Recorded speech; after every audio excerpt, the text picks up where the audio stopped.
नमस्कार ओम। स्वागत है आप सभी का समृद्ध एवं दिव्य भारत चैनल में। हम यहाँ बात करते हैं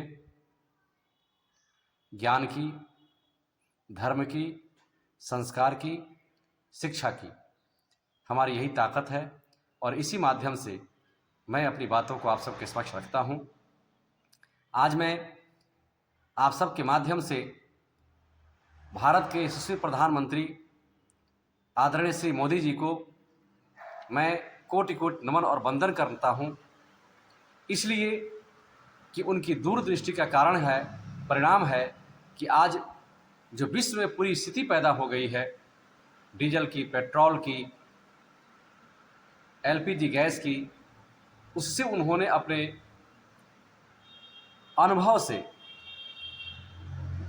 अपने ज्ञान से, अपने बुद्धि से, अपने कूटनीति से, अपने वैश्विक नीति से हम सबको बचा लिया है।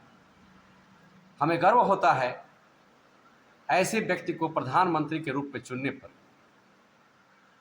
हमें गर्व होता है उन सभी भारतवासियों को के प्रति जिन्होंने इनको चुना है और चुन करके भारत के उस पद को सुशोभित करने के लिए योग्य बनाया है, जिसके परिणाम स्वरूप आज हम न सिर्फ अपने घर के अंदर सुरक्षित हैं, बल्कि वैश्विक स्तर पर भी हम अपने आप को सुरक्षित महसूस करते हैं।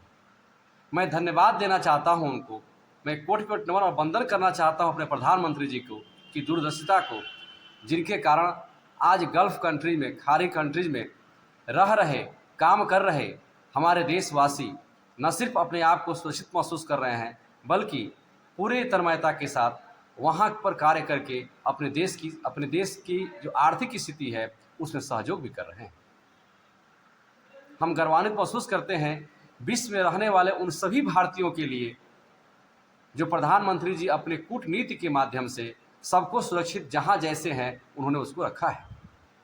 हम धन्यवाद देना चाहते हैं प्रधानमंत्री को, जिन्होंने ईरान में फंसे हमारे भारतीयों को बहुत ही सावधानीपूर्वक बाहर निकाला।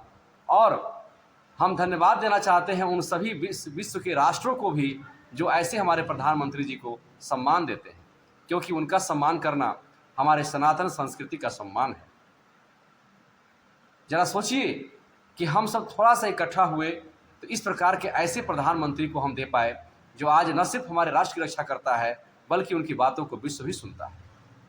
विश्व में हो रही युद्धों को समाप्त करने के लिए, समझौता कराने के लिए आज पूरा विश्व हमारे प्रधानमंत्री की ओर देख रहा है। हम ऐसे प्रधानमंत्री को कोटि कोटि नमन और वंदन करना चाहते हैं।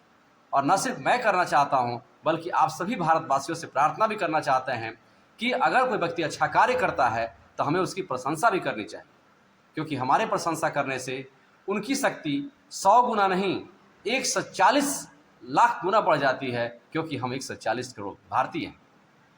उनके अंदर शक्ति कार्य कर रही है, हम सभी भारतीयों की विश्वास ही है। उनको ऐसा महसूस होता है कि नहीं, हमारे सभी भारतीय हमारे अपने हैं, वो हम पर अखंड विश्वास किए हैं। तो हमारा भी कर्तव्य बनता है कि हम अखंड प्रचंड पुरुषार्थ करके अपने देश की रक्षा करें। विश्व की क्या कहते हैं, मानचित्र पर भारत की स्थिति बहुत अच्छी दिखाई पड़े। आज हम अमेरिका से टेबल टॉक कर पा रहे हैं। आज अमेरिका हमसे अपेक्षा करता है कि नहीं, हम कुछ ऐसा करें जिससे कि उसका ही कल्याण हो। ईरान जो है, भले ही ईरान, इजराइल, अनेक राष्ट्र अनेकों से लड़ रहे हैं, लेकिन हमारे लिए सब बराबर है। हमारा एक ही सोच है कि सबका कल्याण हो, सब कोई सुख से रहे, सब कोई ठीक से रहे। यही हमारे प्रधानमंत्री जी का मूल मंत्र भी है कि सर्वे भवन्तु सुखिनः, सर्वे सन्तु निरामया, सर्वे भद्राणि पश्यन्तु, माँ कश्चित् दुःखभाग् भवेत्। अर्थात संसार के सभी लोग सुखी हों, सभी लोग ठीक से रहें, सब लोग मिलकर रहें। ये हमारी भारतीयता है, यही भारत का स्लोगन है।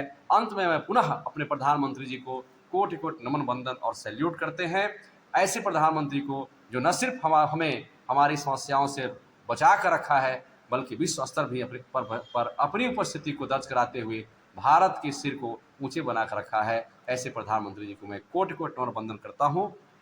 इसे आप सब मेरी चाटुकारिता न समझें, यह मेरे हृदय की प्रेरणा है, इससे मैं बात कर रहा हूँ, क्योंकि यही सत्य है, यही सत्य है, यही सत्य है। नमस्कार। पुनः मैं दूसरे एपिसोड में आप सबसे मिलूंगा।